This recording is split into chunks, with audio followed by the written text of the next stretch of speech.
Sinegundahan ng Malacanang ang pahayag ni DILG Secretary John Vic Remulla na inaresto at hindi sumuko si Senador Jinggoy Estrada. Apektado na rin daw ang serbisyo ng gobyerno dahil sa mga nangyayari sa Senado. Yan ang agenda report ni Ivy Reyes. Inaresto si Senator Jinggoy Estrada, hindi sumuko. Sang-ayon ng Malacanang sa naging pahayag ni Interior Secretary John Vic Remulla kahapon, ang mga otoridad daw kasi ang pumunta sa Senado bago pa man kausapin ni Estrada ang Senate media, not the other way around. So in other words, nauna po ang pagsisilbi ng warrant of arrest bago sa kanyang press con ni Senator Jinggoy Estrada. So matatawag po itong pag-aresto dahil hindi po voluntaryong pumunta si Senator Jinggoy Estrada mismo sa mga law enforcers, hindi pumunta sa CIDG, sa PNP o sa korte sa Sandigan Bayan.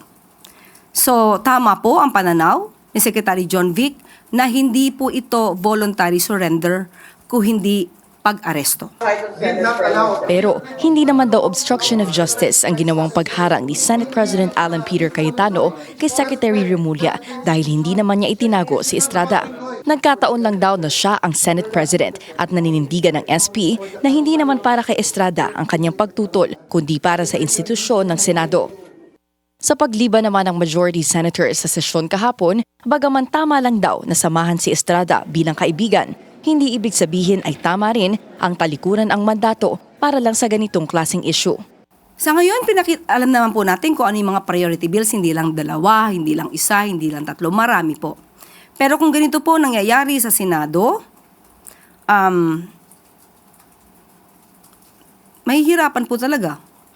Hindi lang mga Pangulo, kundi ang taong bayan. Apektado ang taong bayan dito. Pati po ang ekonomiya ay maapektuhan sa ingay at gulo sa Senado. Neither confirmed nor denied naman ang naunang ulat ng BNC na kinansela umano ang pagbisita sana ni Vietnamese President To Lam sa Senado dahil sa mga kaganapan doon nitong mga nakaraang linggo.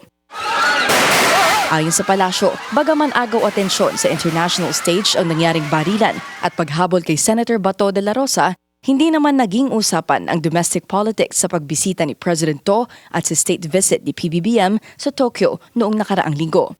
At sa panawagan ni SP Allen na ipaglaban ang Senate independence, tanong ng Malacanang, independence from what? Hindi raw kasi maigigiit ng Senado na nakikialam ang Malacanang dahil co-equal branches nga sila ng ehekutibo. Para sa agenda, Ivy Reyes, Billionaire News Channel. Manatiling nakatutok sa Billionaire News Channel. Sumubaybay sa aming social media accounts at mag-subscribe sa aming YouTube channel para sa mga eksklusibong balita at storya.